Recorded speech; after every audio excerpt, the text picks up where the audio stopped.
Hi, Deborah. Thank you for accepting and giving me an opportunity to interview you. Thank you, Nazim, for this invitation. Nice to be here. Yes. Friends, here is one more international EFT expert here, Deborah Sampson. So, Deborah is one of the international EFT master trainer. She is a coach in France and UK.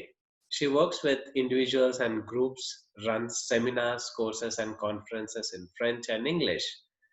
And she works with her clients to help them release deep seated emotional issues. And she treats people with wide variety of conditions such as depression, fears and phobias, asthma, allergies, genitourinary and digestive problems. That's awesome. And let's know more about Deborah from her directly. So, Deborah, how did you get into EFT? Well, it was a bit of a long journey because I started life as an actress. Oh, okay. Way back, and in my acting profession had been suffering from psoriasis for a number of years. Oh, okay. From the age of 11, had tried various things to get rid of my psoriasis and then kind of gave up. And it was that really that opened the door to all of this.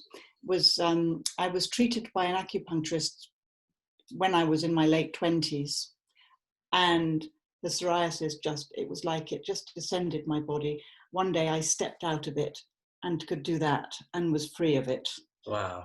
And it was such an amazing experience because I just felt like I'd been in this straitjacket for many years of it. And when I went to see my acupuncturist one day, he said, "How are you?" And I said, "I'm absolutely fine, but I've got no work." So he said, "Why don't you come and be my receptionist?" And that was how it all started. I got into aromatherapy reflexology, working with body's energies and working with health problems, and here in France particularly.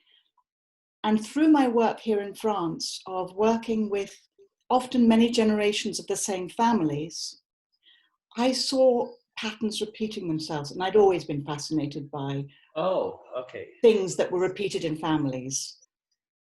And as the person might be better from their eczema or their asthma, there was something underlying it that I couldn't quite get to. They were fine, but I felt that we could be even more fine, and I wanted that much more.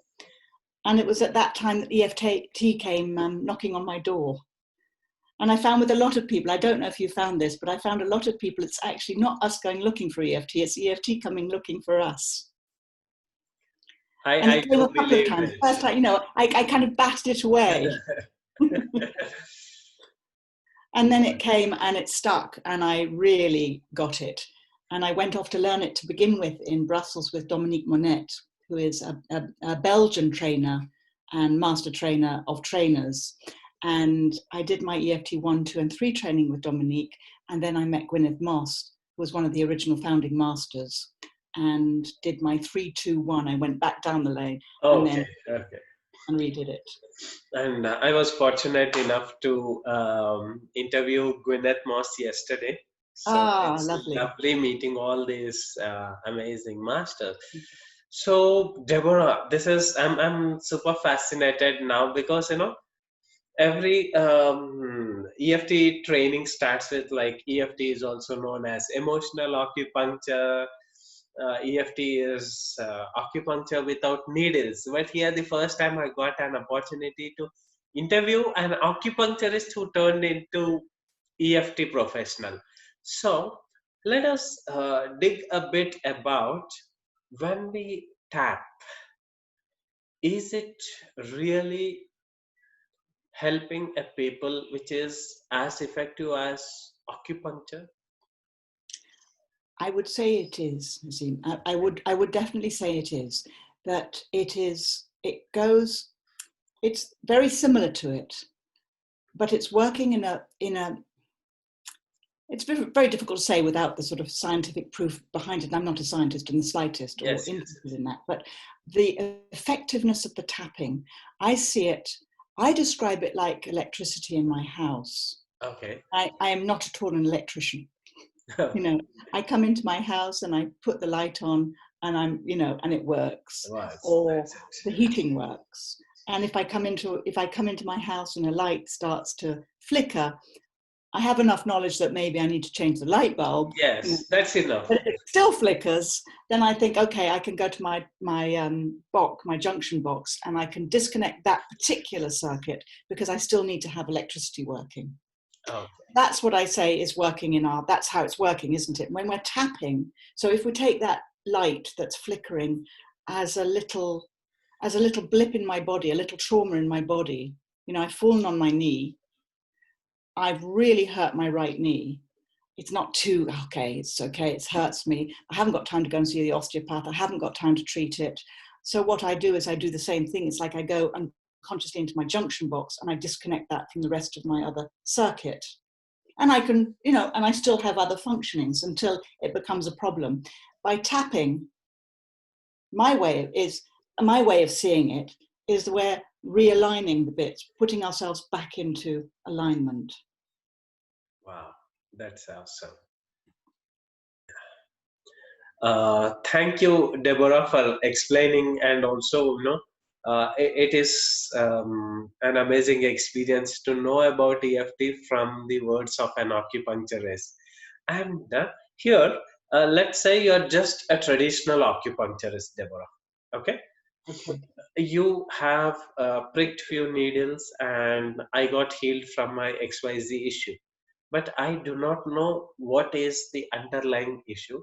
But whereas in EFT, I am balancing my energies system of my body, but also going to the core issue. So EFT has a bit more advantage over acupuncture, is what I feel. So what is your... That's how I would say. I'm not an acupuncturist, as you know. Okay. And I've had acupuncture done to me, and it's been very effective. But it doesn't seem to get, as you quite rightly put, I feel the same way. It doesn't get to that underneath core of stuff.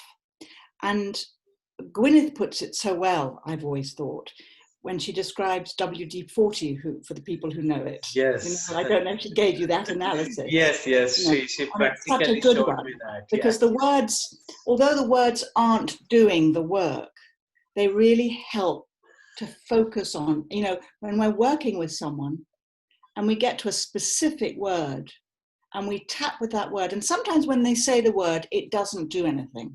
But when we take their word, because we sense that word is charged, their word, we work with that word. I mean, I'll just take mud, mud's come up. Okay, we tap with mud, and suddenly you see their eyes well up, their face go red, their neck go red, and you're there. Amazing. And Deborah, I feel that there are no coincidences in our life. So you being an actress also could have definitely helped you in your profession. Like, for example, someone comes and it's all made up in their mind. They cooked up their stories that he is the issue of my problem, she is the reason behind my problem, and all that stuff. But in a way, we all are acting. then the shift happens. So how did the actor within you help you in your profession? That's a lovely question. Thank you. Because it definitely does. And I completely agree with you. Nothing, everything is connected to each other. I often say, had I had this as I was an actor, gosh, what a difference that would have made. And I love working with artists and actors. However, from the other point of view, my acting, I say to people, I don't know if this answers the question, but as a human being, I'm extremely discreet. If I'm with someone, I wouldn't go probing into their personal lives. As a therapist, I'm extremely curious. Yeah. So I have to play the role of somebody being very curious, but I am curious and it's lovely to know, and I'm let off the hook to be curious. But as I say to people, if my curious questions are uncomfortable, I don't need to know the answer to it. I just need to know that it's uncomfortable. Okay. You know, and what that discomfort is. You don't have to tell me what it is if you don't want to. Yes, yes. That's awesome. And I think that's quite an important person, because then people don't feel quite so, because, you know, it is a bit like probing in, isn't it? It's a bit like being under a microscope with the questions we ask. So I think the acting, it certainly helps me in terms of daring. It certainly helps me as a trainer, because I love performing. Yeah. You know, I'm a bit of a performer. I do quite like that side. Yes. So giving confidence, you know, giving talks and things, I like my audience. Amazing. And in fact, it's quite interesting because we did an online gathering recently, and having done it online and normally having the audience out there, when you've got your audience out there, I work very much in response to the audience, because then they're kind of feeding you to where you need to go to. Whereas when you have a screen and they're on mute, you have no way of telling. True. And Deborah, as I was going through your bio over your website, I was fascinated that you help people with different ailments as well. So, how is EFT just doing some weird tapping, weird thing, like most of us call it, feel it, and before it took time for everyone to believe it. Does this work? So when people come to you with chronic ailments, like physical issues, it could be emotional issues. First, they don't know ABC of EFT. They just come to you either through reference, or they might have read about you, or then they come. And then what happens? What makes this shift? I think there's several things that are there. I've been into complementary medicine for a long time, because I see that everything is connected, which is why I don't think I would exclude one ailment from another. Okay. I would say that one ailment is as good as another. You know, sometimes we have questions from students or from people say, oh, I've got somebody who's got such and such. How do I do this? Well, you do it exactly the same as you would for somebody who had a cold. You know, that we don't know, but we just start in the same way. But where I would say that by tapping, we're already getting into the cause of whatever it is that's there. Yeah. But also what we're doing, and I wouldn't, it's no claim to say we're here to cure everybody. Yes, I agree. But at the same time, if someone comes with something, there is going to be so many different layers, isn't there? Yes. There's going to be the layer of the diagnosis, maybe the shock, maybe the sadness, maybe the anger. And it's a bit like grief. When somebody comes to us with grief, there's straightforward grief of, I'm so sad because I really, really miss this person. And then there's the things that get sort of stuck onto it, like the burrs that get stuck to it, which are, I was at his bedside all the time. I left to go and have a cup of tea. And when I came back, he'd gone. That's an aspect. Or I was so angry, I slammed the door and she never came back. And then I heard that she'd been killed in a car accident, whatever.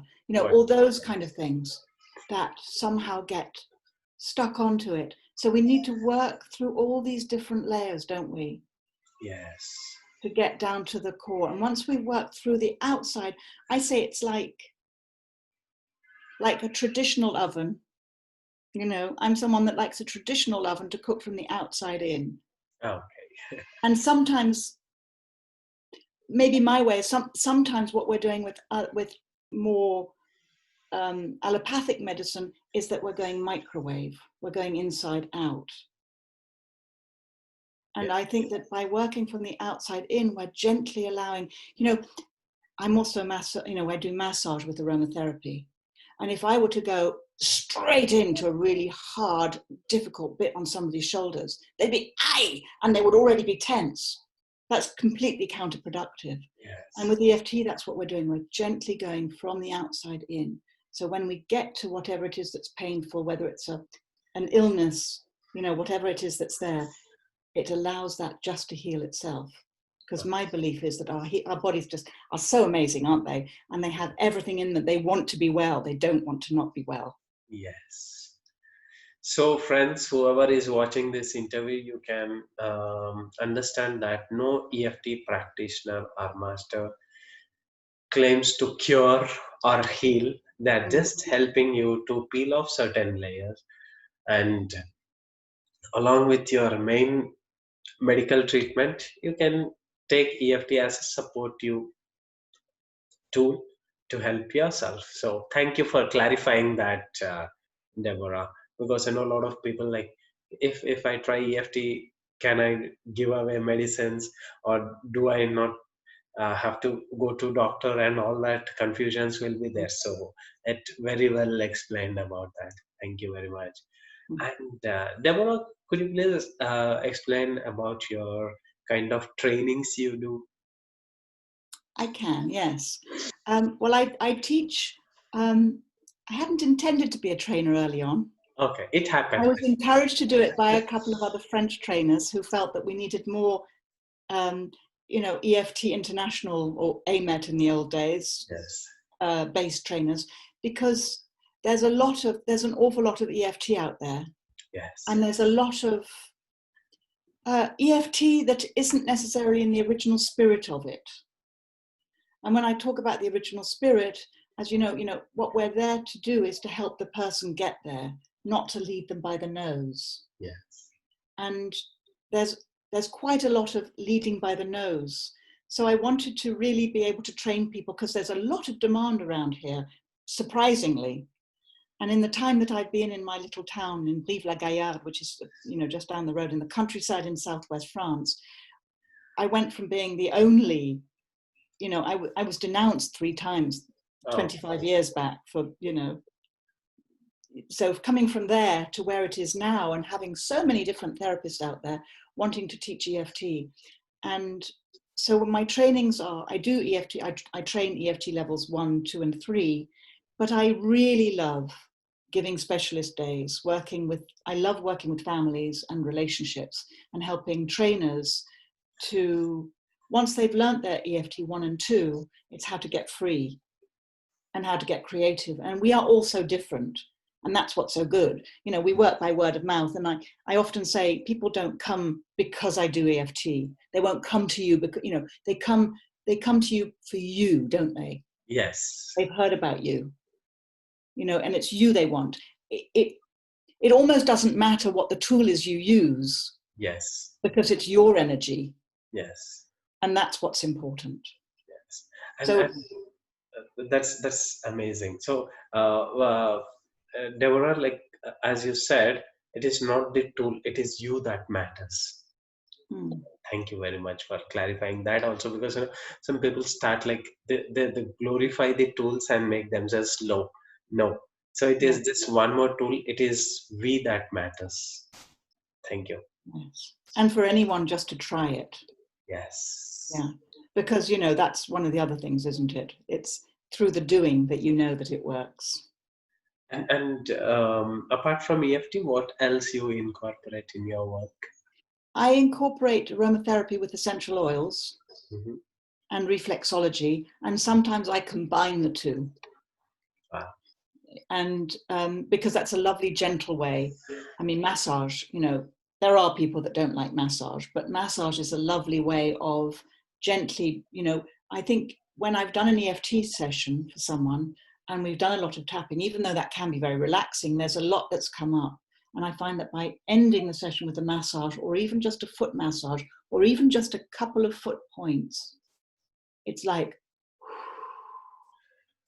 that was very relieving. A lot of people say wow, such a lovely massage.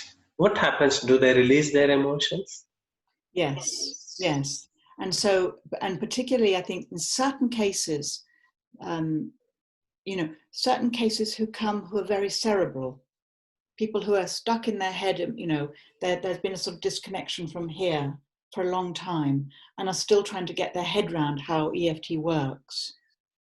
And sometimes by just being able to get them to, sometimes I can start with the massage and then do EFT. Okay. Sometimes it works that way around, that will permit them to then be more enough relaxed to think, oh, cool, I'm so relaxed now, let's just go with the flow. Wow. Without cheating them into something, no? Yes. Your different combinations are very interesting. And aromatherapy, like just those fragrances heal us, like what happens when we, what's like, there are so many essential oils, there are this, There are, so yes. yeah, just one fragrance that shifts in mood. How come? Like, what is this aroma? Well, because with essential oils, each oil has its properties and its indications and its contraindications. And yes, there are hundreds of oils out there. Yeah. I've got about 60 that I use. Okay. And I've probably got 25 that I mostly use. Okay. Because for each person they're different, and it would depend on the person. You might come and your brother, sister, family might come, and it would be different even if you came with the same symptoms. Obviously it's not the same oil. Yes. And then the blend that you put together, so there's each oil with its indications. But if I do a blend of 3 different oils, that becomes one, and that energy becomes this synergy.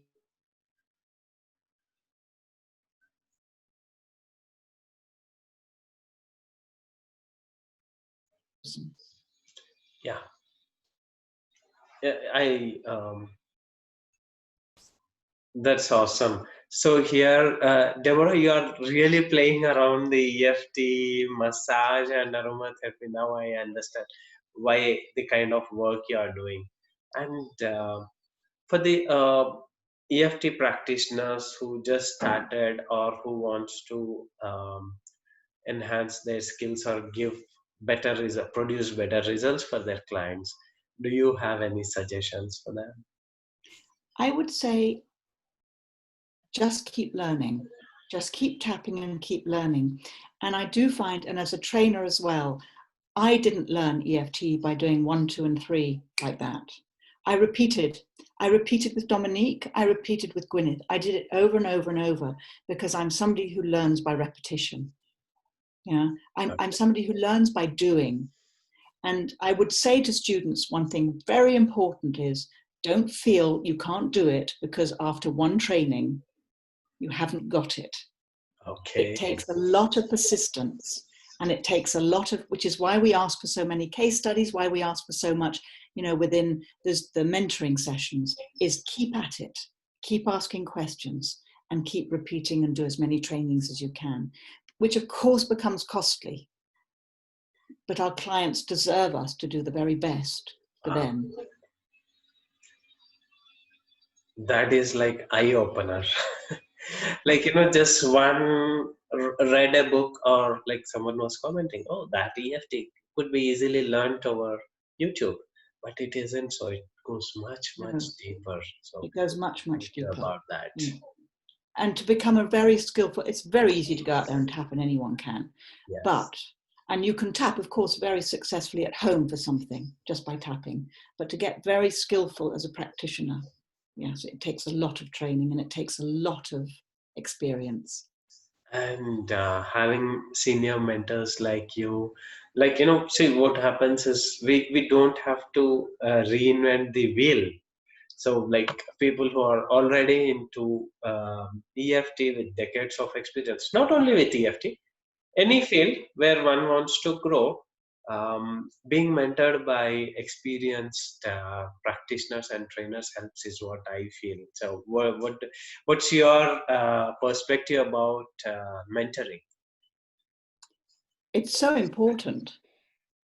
And mentoring is one of the most important aspects of what we do. And I need it. We've gone out to work and we've worked with somebody, and if we do need to be able to talk about our work with somebody, professional, that can be a sounding board for something that we've done,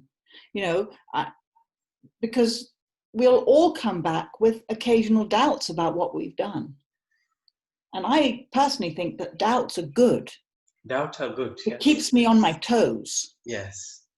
It would be more dangerous if I didn't doubt. Yes. So but there's a doubt and there's a doubt. There's doubt with, I have confidence in myself. Yes. But if I doubt something, gosh, was that the way to go? Because sometimes things take off, we go off into a tangent or something, and particularly where children are involved. True. And I see a lot of young children. And the responsibility of that is huge. And I think, wow, I'm so fortunate that these parents and these people bring their children and have that confidence. It's such a gift. And I owe it to them to do the best I can. So mentoring is definitely the thing that, and it's to see it as not a weakness to need help, but a strength. Strength, yes. And Deborah, how is your experience on application of EFT with children? Lovely. I love working with children. They're so spontaneous, and often they're so fast, Yes. and they're often and almost always very surprising. Because working with children, they've never come on their own. There's always somebody who's brought them, so which can be part of the problem already, and what the parents perceives as a problem and what the child actually brings can be two very different things. So although it's very important to acknowledge what the adult bringing the child has, once we've dealt with that, I can put the adult to the side into the waiting room when the child is ready, and then we can, and it's just lovely. Yeah. So, Deborah, there was one lady who contacted me. She said, my son has issue. I will give you few words. Just tell the same things to my child and it is done. The therapy is fine. So like parents who bring their children, they come with an expectation that you have to tell them and you have to make change, but the parents might also have issue. They are the part of the problem, like you said. So along with the children, do you also work with parents as well to get the desired outcome, to make the things more harmonious? Yes, I do. And actually, I've realized that over the years, and as I said to you, working with big families, I have one particular family in mind who I've seen various members of the family, through grandparents to cousins to all sorts. And the children start making the appointments. I mean, under 10s ask for an appointment. Oh my God. Okay. Yeah.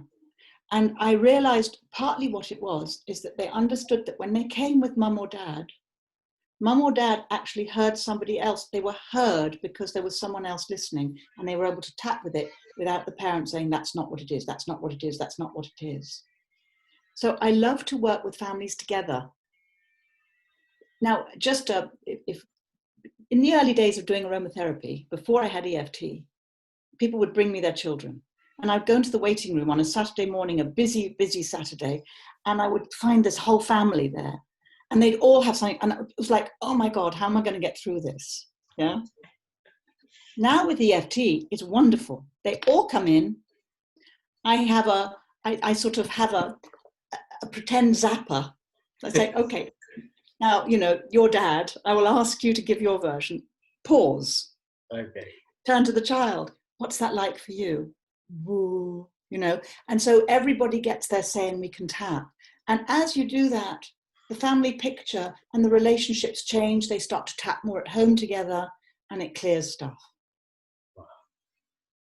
So family therapy has become part of my work. Easier, with EFT. Yeah, lovely. Wow.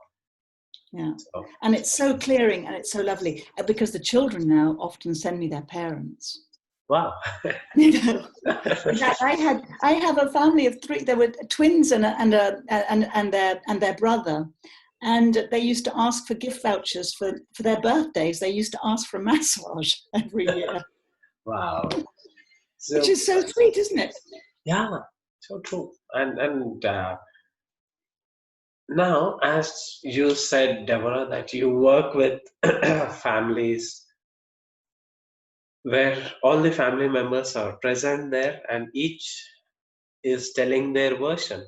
So EFT is also called as emotional forgiveness technique.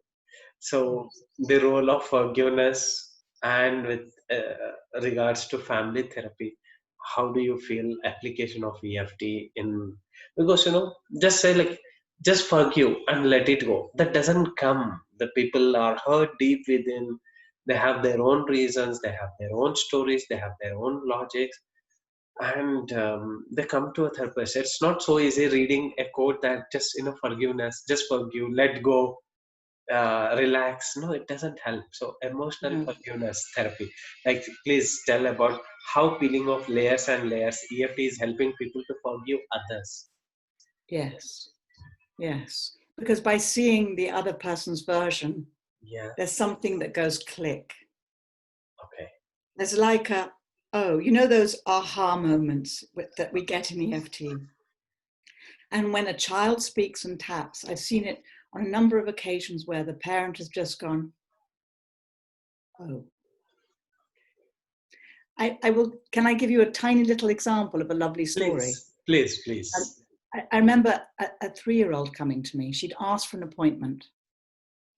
When I went to the 3-year-old, she'd asked to come. Now, her brother had been coming for some time, and I'd seen her father already and her mother. Anyway, I had already seen her, but she'd asked to come back. When I went into the waiting room, in my waiting room, I have a box which has jigsaw puzzles in it for children to do. And she was doing the jigsaw puzzle. And here in France, it was an English jigsaw puzzle that, my daughter had when she was little. So it was a Thomas the Tank Engine with great big, one of those great big pieces. Okay. I had at that point never seen them here, puzzles with great big pieces that for tiny children are great to put together. So she loved doing this puzzle. So she was on the floor doing the puzzle. And I went in to fetch them. So Mum said, she's been on about coming to do this puzzle all morning. So I laughed and I said, it might have been cheaper to get a flight by Ryanair to London and go to the Early Learning Centre and buy a puzzle than come to me. So she laughed, So I looked at the little girl and I said hello, and she said hello nicely, and they came in, and I said to her, I understand you're the one who's asked to come. So I said, so if we had a magic wand, what is it you'd like from me today? And she looked at me with a great big grin. She said, un cadeau, a present. A present. Okay. So I looked at her and I said, and if I were to give you a present, it would be because, and she said, because I'm not sweet. Oh my God. Okay. Which was not, it's also, isn't it? It's in the question how the reply comes. It was fortunate that I'd asked it in that way round. So I was surprised. So I said, you're not sweet. Huh, that's funny. I went into the waiting room. You were very sweetly doing your puzzle. No, not sweet. You smiled at me very nicely. I said, you look lovely today. No, not sweet. Said something else, and then she said, no. And then she looked at her mum and she said, Mum, I'm not sweet. And her mum went. So my session was with Mum. I tell her she's not sweet. Her dad tells her she's not sweet. Her grandma tells her she's not sweet. We did an entire session, Mum and me, surrogately tapping for daughter. Daughter can play with the toys. She can tap on the tappy bear that Linda Woods' tapping bears. And she, at the very end of the session, she hadn't joined in the session. She comes towards her mum and she looks at her mum and she says, I'm sweet, aren't I, Mum? Mum takes her in her arms and says, you're really sweet. There was her present. Wow. Thanks for sharing it. It's so powerful, isn't it? Yeah. The wisdom of children.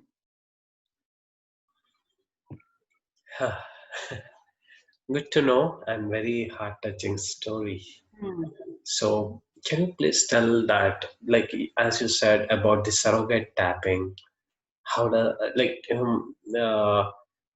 lot of people hear it, but does that really work? And there is one. It's a nice example, isn't it? When we're surrogately tapping for someone else, particularly when it's a child and they're present, we can really see it happening.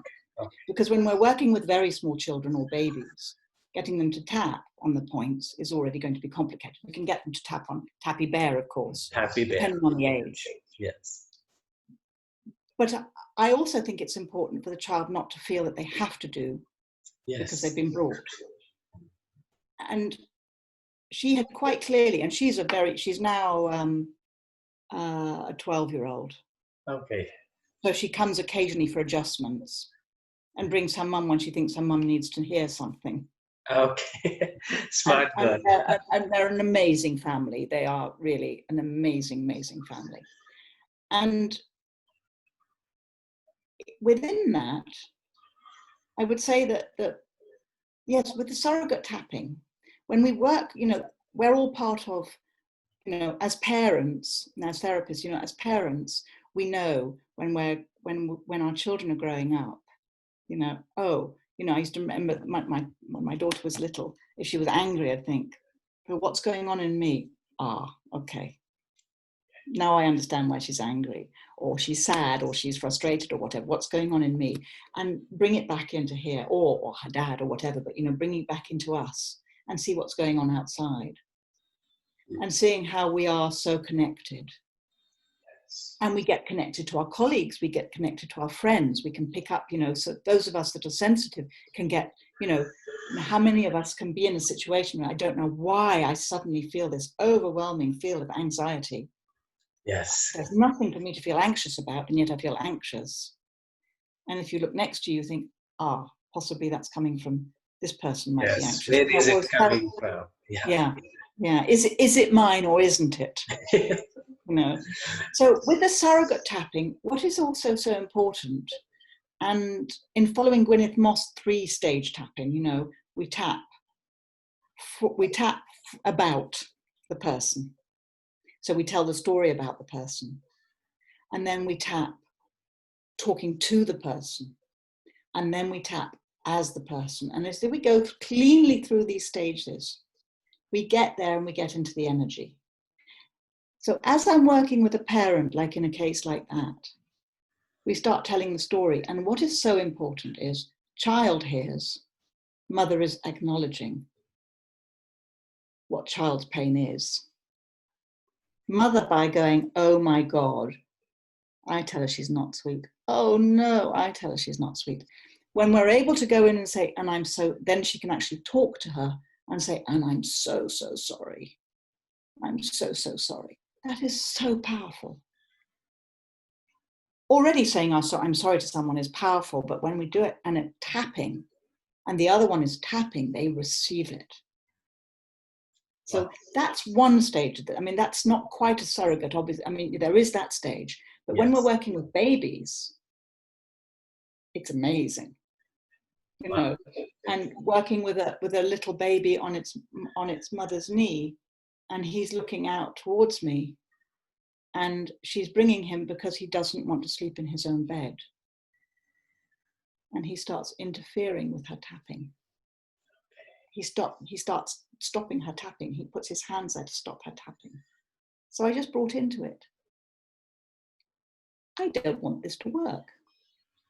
Okay. I want to sleep in my parents' bed. And as soon as I go, I want to sleep in my parents' bed, woo, the smile. Wow. Yeah. And so by doing this surrogate, they get that someone else is, but we have to be very clean with our surrogate work, because we have to make sure that we're doing, if I'm there with I want you, I want you to go to the grocery store every Tuesday. Okay, so I'm going to tap for that. I'm going to make, that's just, Yes.